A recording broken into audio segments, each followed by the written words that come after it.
Chapter 22, Lesson 3. We're going to continue our conversation or discussion on illegal substances.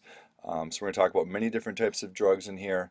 It's going to be really important as you're going through this screencast that if you need to take the time to stop, to pause, to write things down, to go back and forth, I would certainly encourage you to do so, mainly because there's going to be a number of drugs that are going to be discussed in this particular lesson.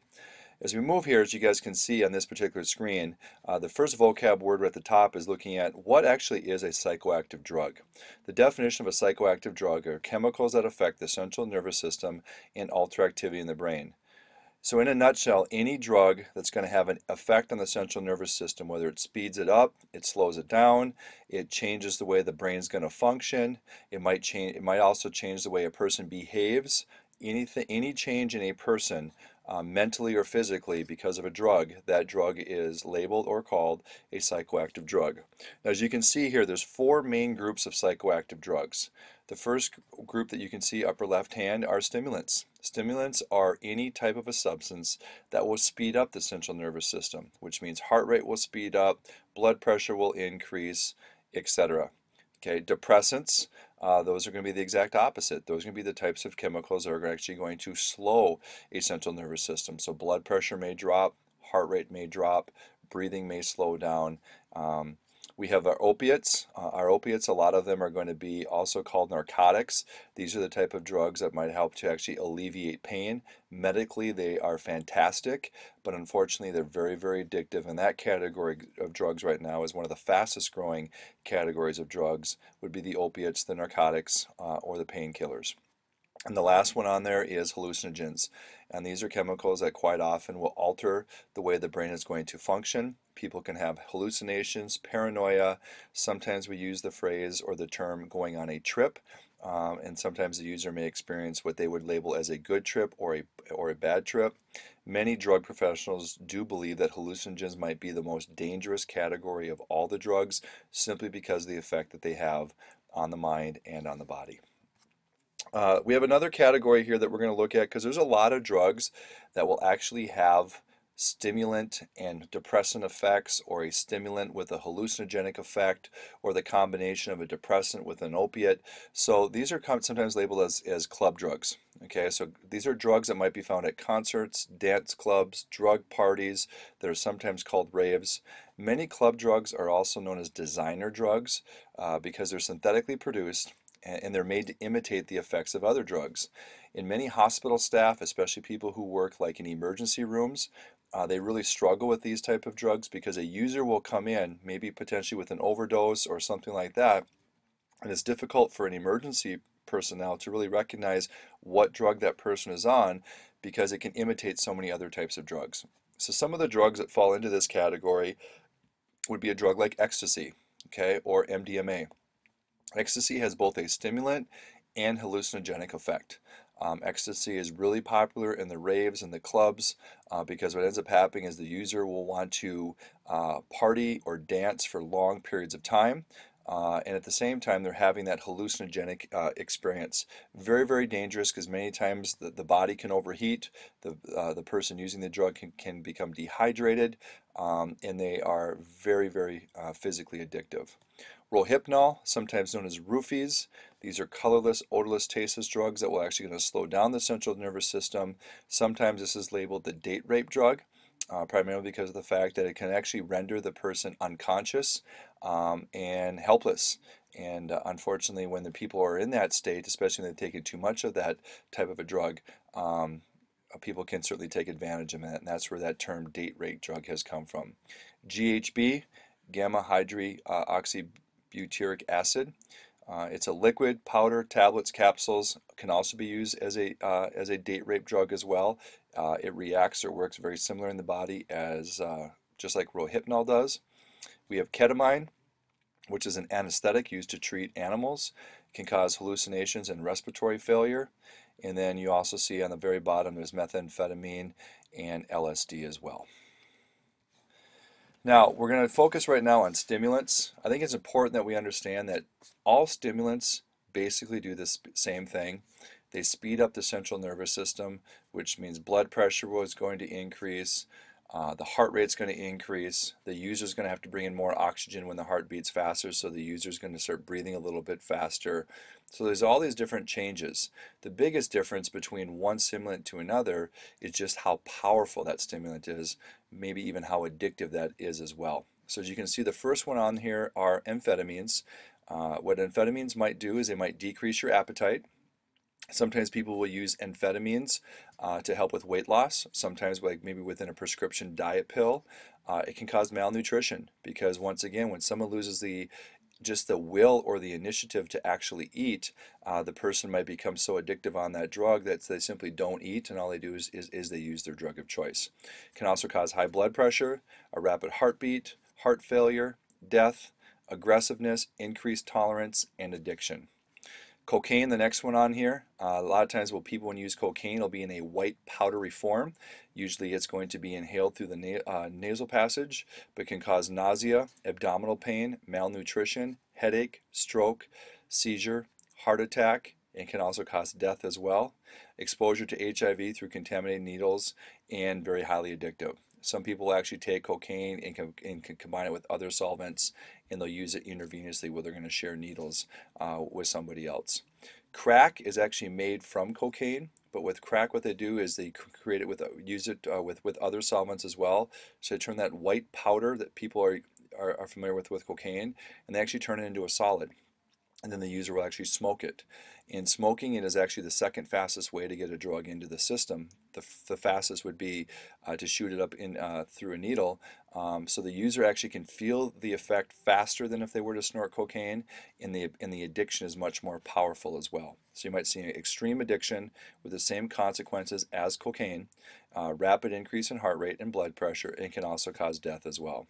The very bottom one, we can see methamphetamine. Methamphetamine gained a ton of attention not that long ago because many people were able to make it with just simply buying household products, going to a Target, going to another drugstore, going to a Home Depot and buying some of those chemicals and mixing those up and creating a stimulant that was very, very powerful. So memory loss, heart and nerve damage, increased tolerance, and addiction.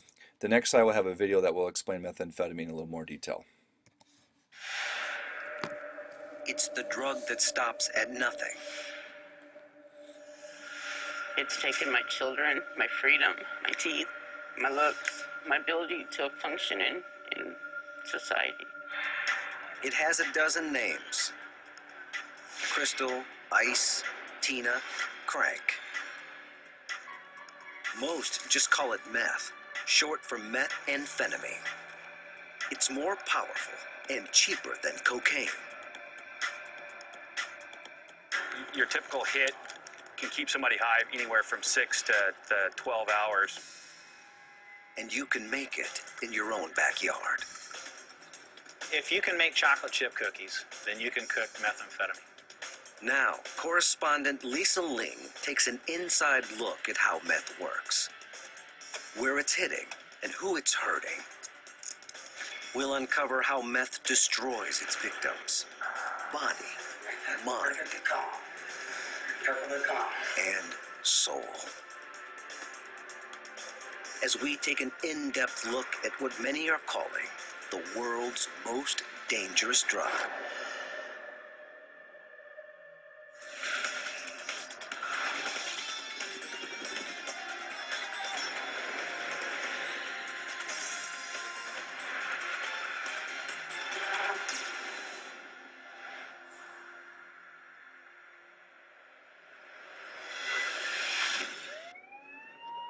On a cold winter's night in Geneva, Nebraska, a policeman pulls over a truck with a missing taillight. Inside are 20-year-old Janelle Hornicle, a junior at Creighton University, and her boyfriend, Michael Wamsley. You have your license, registration, insurance with you? You didn't signal back at 13th and after your back taillight's out. The officer warns them to fix the light, but they seem confused. They ask him for directions. Where we're going south, I'm miles east of here. Pacific? In Geneva? The street they're searching for is located in Omaha, 100 miles away. With a snowstorm coming, the cop points them towards the highway and lets them leave. What he doesn't know is that the couple is high on a drug with a growing popularity among young adults. It's called methamphetamine, and before the night is over, the couple will be in trouble again, pleading with 911 operators to help save their lives. He told me they locked us all up in these trees up above Mandalay Apartments on Pacific. Why won't they let us out? Methamphetamine is an upper, a super strong kind of speed that packs a punch 3.5 times more powerful than cocaine. It's a cheap drug. One hit of meth, about 1/4 of a gram, can cost as little as $25. Users snort it, swallow it, smoke it, and shoot it straight into their veins. A single hit can keep someone high for as long as 12 hours.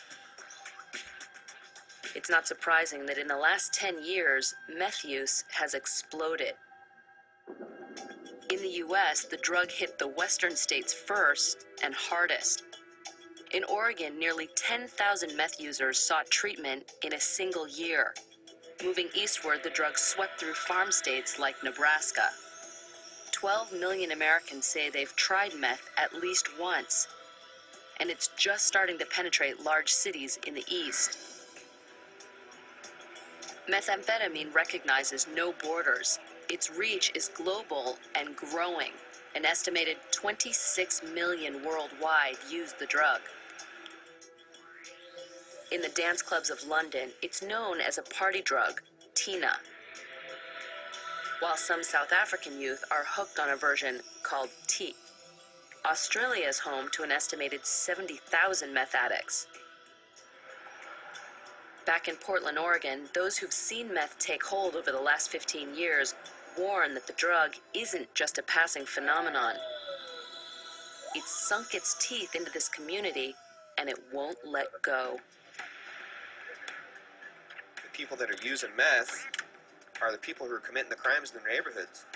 Any valuables in the car? Officer Mike Kranz works the meth beat for the Portland Police Department.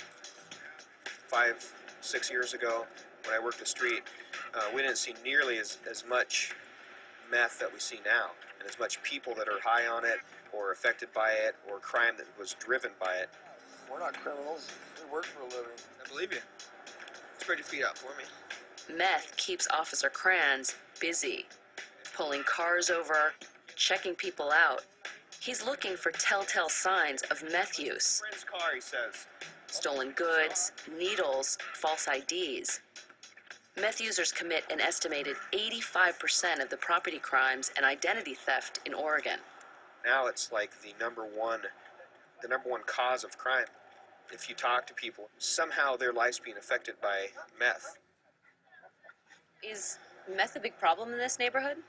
Yes, it is. I mean, that stuff is poison and it's destroying everything, you know? How often are you seeing these tweakers out here? Like, every morning.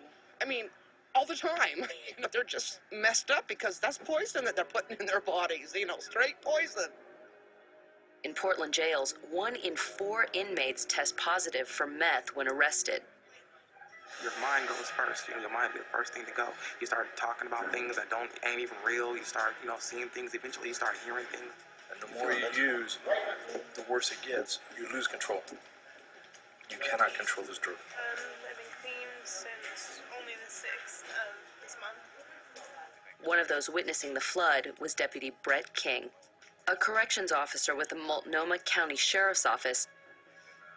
Brett King began reviewing the records of inmates with a history of meth use. What he saw shocked him. Okay, thank you.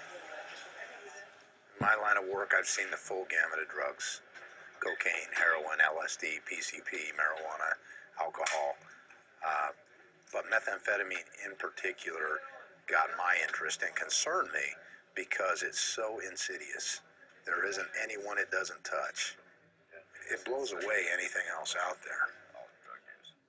You're 27 years old and you've been doing meth since you were 12. 14 years? I'm 27. I look about 40. King had never seen a drug damage users so severely.